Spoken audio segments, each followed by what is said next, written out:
नमस्कार विद्यार्थी मित्रांनो आणि वाचकांनो, आजचा जो विषय आहे it is also part of the book Newton's laws of motion must be modified, पण त्याच्यामध्ये थोडा वेगळा विषय आहे, थोडा सायंटिफिक अप्रोचने वेगळा विषय त्याच्यामध्ये कव्हर केलेला आहे.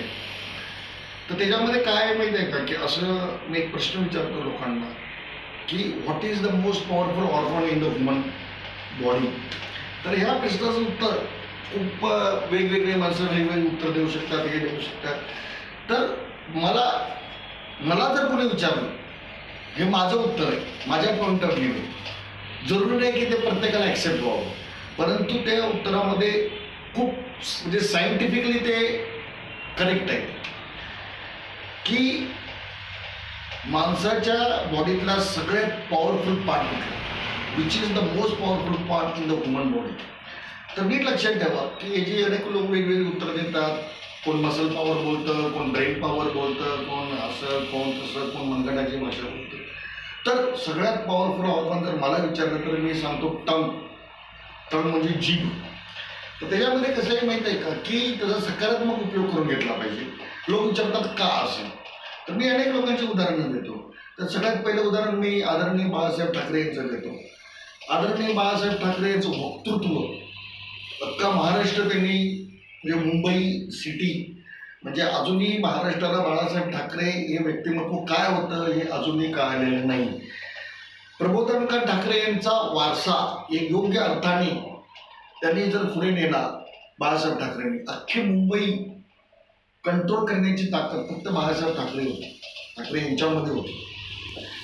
एक हाती एक खांबी नेतृत्व आणि एक हाती जर मुंबई जर कोणी कंट्रोलमध्ये ठेवली असेल ना, ते बाळासाहेब ठाकरे यांच्या स्पीचने, यांच्या वक्तृत्वाने. आणि अजून एक मला याच्याबद्दल म्हणजे तो माझ्या पुस्तकामध्ये Newton's laws of motion must be modified हे पुस्तक जे आहे ना, हे विस्तृत पुस्तक आहे. हे सायन्सकडे खूप वेगवेगळ्या अँगलने बघतं. त्याच्यामध्ये रोल ऑफ कम्युनिकेशन स्किल हा एक टॉपिक मी कव्हर केलेला आहे. विस्टन चर्चिल, आता विस्टन चर्चिल विरुद्ध हिटलर, तर त्याच्यामध्ये थोडंसं मला असं एक सांगायचं आहे की मी एक पुस्तक लिहिलेलं आहे की जगाच्या इतिहासातले 20व्या शतकातले सर्वश्रेष्ठ 5 राजकारणी. तर जगाच्या इतिहासातले सर्वश्रेष्ठ 5 राजकारणी 20व्या शतकातले जर कोणाला बोलायचं गेलं ना, आंतरराष्ट्रीय पातळीवरची, जागतिक लेवलची, फक्त भारतापुरतं मर्यादित नाही, तर त्याच्यामध्ये पहिला जो नंबर आहे तो नो डाऊट हा डॉक्टर बाबासाहेब आंबेडकरांचा आहे.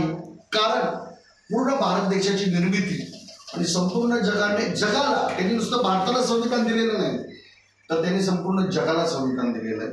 आणि त्यांचं जे कार्य आहे ते माझ्या पुस्तकामध्ये लिहिलेलं आहे. तर पहिली गोष्ट, डॉक्टर बाबासाहेब आंबेडकर हे जगात 20व्या शतकातली सर्वश्रेष्ठ राजकारणी म्हणून त्यांचं नंबर लागतो, नो डाऊट त्यांना तो नंबर द्यावा लागतो. दुसरा नंबर आहे पंडित जवाहरलाल नेहरू. तिसरा नंबर जो आहे तो हिटलरचा आहे. एक हाती युरोप, संपूर्ण ब्रिटिशांची, या हरामखोर ब्रिटिशांना वटणीवर आणणारा माणूस म्हणून हिटलरकडे बघावं लागतं. हिटलर हा भारतीय स्वातंत्र्याचा जनक पण आहे. त्याने ब्रिटिशांची कंबर तोडलेला माणूस आहे. कोण? हिटलर. हिटलरने अनेक नरसंहार केलेले, ते कोलॅटरल डिफेन्स होतात. कुठल्याही प्रकारच्या हिंसेचा मी पुरस्कर्ता नाही, पण मी हिटलरला मानतो. आणि हिटलर हा जगाच्या इतिहासातला तिसरा, म्हणजे 20व्या शतकातलं मी पर्टिक्युलरली बोलतोय, 19व्या शतकातलं, नॉट 20व्या. पुस्तक मी 20व्या शतकात लिहितोय त्यामुळे ते मला असं थोडं बाहेर पडतंय.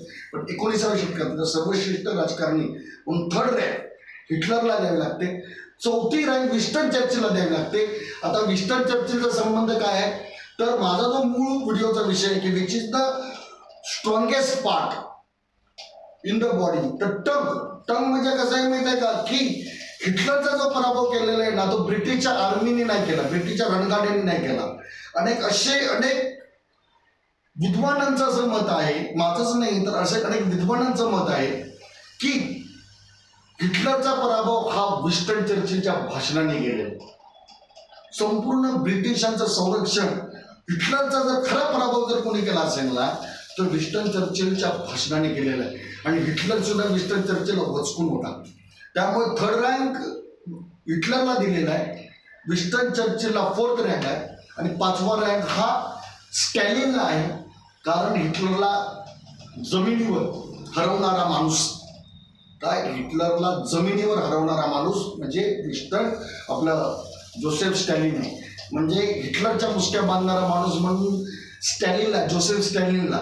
तर ह्याच्यामध्ये ही जी 2 नावं आहेत ना, हिटलर आणि स्टॅलिन, ही थोडी वादग्रस्त आहे. परंतु त्यांना नो डाऊट कोणी आलं ना तर त्यांना एक्सप्लेन, त्यांचं नाव हे सर्वश्रेष्ठ राजकारणामध्ये द्यावंच लागतं. दुसरं आहे पंडित जवाहरलाल नेहरू.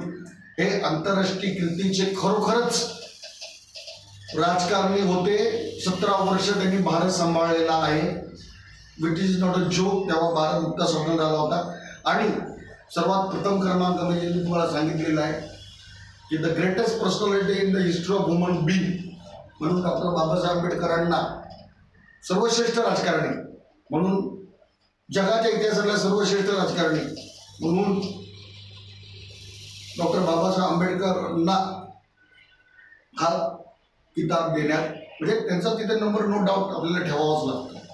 तर हे जे माझं नवीन पुस्तक आहे, जगाच्या इतिहासातील सर्वश्रेष्ठ म्हणजे 20व्या शतकातले, म्हणजे सॉरी 19व्या शतकातले सर्वश्रेष्ठ आंतरराष्ट्रीय राजकारणी, हे पुस्तक मराठी आणि इंग्लिश दोन्ही भाषेमध्ये प्रकाशित होणार आहे. तर वाचकांनी ते वाचावं ही माझी नम्र विनंती. थँक्यू, धन्यवाद.